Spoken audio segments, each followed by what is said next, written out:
is the Youth Centres of Calgary's first youth center in community. This is the Ogden House. We're going to meet Wachowich, the incredible president and CEO and inspiration behind Youth Centres of Calgary. And we're going to see what goes on behind that bright and cheerful door.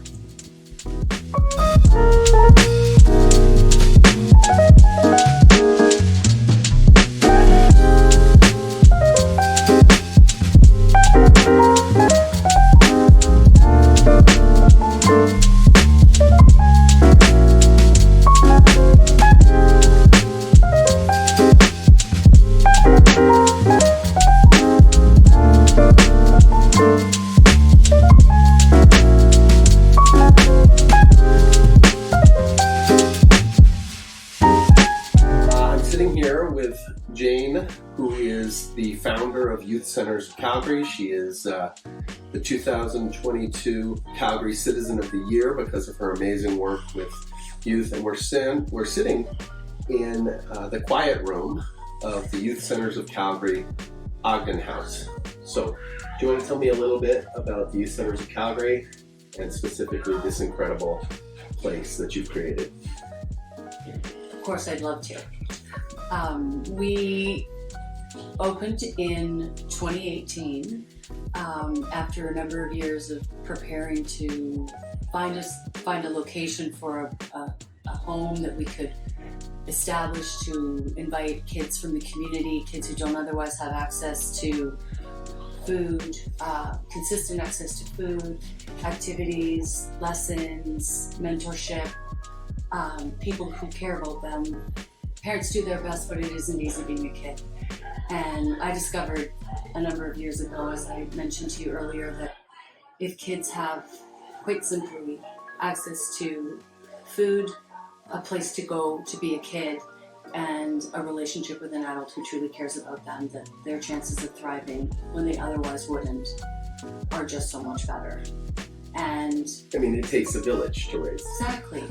Exactly. And a village and a neighborhood, I believe, are basically the same increment of human civilization. And you know, Ogden's an amazing place, but I had spent many years with the Ogden United Church and a bunch of other serving agencies talking about the opportunities and challenges in this community. And right across the street, the Ogden United Church is rising again as a refocused social serving agency focused on food and food security, housing families, and you're here providing a place for kids to go and be safe.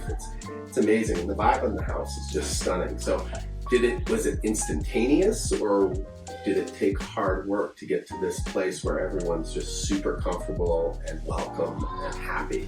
It happened pretty quickly, I have to say. We've worked hard over the last couple of years to figure out what the perfect programs are, what kind of volunteer is the kind of volunteer that can reach a kid, what the kids want to eat, what hours to be open, whether to invite younger siblings, so it's almost like running a business. It's finding your trial market, and error. Yeah, finding your market, finding how you can make the biggest impact in the most meaningful. So who do you focus on? You focus on 10, 12-year-olds, or why that age cohort? Right around the data has shown that the science shows that aside from early childhood, the ages of 10 to 15 are the most critical periods of development in a human being's life, and it's because the brain is developing. They're learning to make, the executive function of the brain is developing, decision making. They're either choosing to go do whatever kids can do, have access to, and after school when they're not attended and their parents allow them to be outside, which is great, but we want them to choose good things such as sports and getting their homework done and hanging out with each other and meeting cool adults, university grads. That's the typical volunteer is the university graduated kid who has a few hours and wants to have an impact in another kid's life. So we can have a much bigger impact during those influential or malleable times of life when kids are open to being impacted. And they can stay when they're 15, 16, 17 and volunteer, but we've pretty much done our job in terms of helping them discover their gifts and stay safe. So you opened in 2018, and then of course COVID struck, so the ability to sort of roll out success stories is probably not quite there yet, but all indications are looking really good. I guess my two questions are, how did you select this house in this location, and then, is this the only house, or are we going to have more? That's the hope.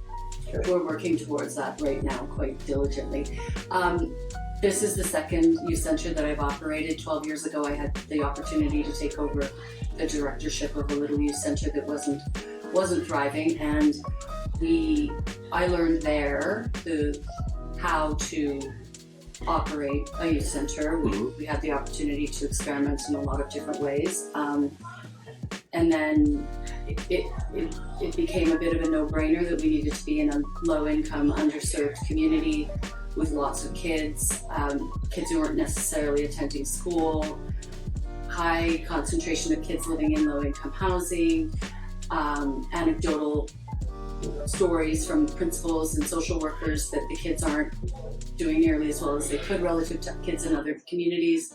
So we chose Ogden. Okay. Ogden's a great neighborhood. It's got a huge heart. The people in Ogden love their community. And as you said, it takes a village. It's every parent struggles regardless of socioeconomic abilities or where they've landed. But in Ogden, the kids need a little bit more than they might if they grew up in another community. So the city of Calgary, in my time, in my service, undertook a poverty reduction strategy, which we came to call Enough for All. And the idea was that you wanted to create community hubs that became, emerging here amidst the schools, the park, the Ogden United Church, this incredible house. Is it the dream of Youth Centres of Calgary to put a youth center home house in every community that needs one and wants one? I'm not sure that it'll happen in my lifetime, but I believe that we've established a model that truly works. We've seen it in Mayland Heights. We see it here in Ogden. We're working quite hard right now towards a house in Dover. We're consulting with the principals of the schools and the community associations to talk about where the next house should be. We expect we'll have it open in the next year, if all things go as they seem to be going. And I have a list of neighborhoods, all of which would benefit. And the police tell us, as do the principals of the schools. I have a board member who's the head of the downtown district, and she looked at my list and said you could be in any one of these neighborhoods and make a splashing impact. So in the perfect world, yes, every high needs neighborhood would have a youth center like ours. It's not hard and it's not expensive. It costs over $100,000, I believe. You can fact check this, but to incarcerate a young kid for a year, and two of those kids cover the cost of operating a youth center. And that's not to mention the human suffering that's alleviated as a result of having a place like this. Well, I can tell you that I loved the idea when you first sort of pitched it to me, when we met at the coffee shop in 2015. I meet a lot of well-intentioned people who have beautiful ideas, and to see it actually go from idea to built form, and to just hear the murmuration of happiness and security and healthfulness reverberating through this house is just absolutely lovely. And so I just want to thank you as the area councillor. I want to thank you as a citizen of Calgary, and I look forward to doing everything I can to help Youth Centres of Calgary cross-pollinate this model throughout every neighborhood that wants or needs a youth center. Thank you, Jane. That's the idea. And I want to thank you. You've been with me. You've been beside me every step of the way. You answer my phone calls. You respond to my texts. You invite me to things. And without the support of the city council, without the support of you in particular, we couldn't do this work. So thank you. Well, and it's fun. It's fun working with you. Right back at you, Jane. Mutual Admiration Society. Lovely to spend time, and I encourage you to come check out the Ogden House of Youth Centres of Calgary. and start scheming on how you can reach out to Jane and Youth Centres of Calgary and get more of these operating in more of our neighborhoods.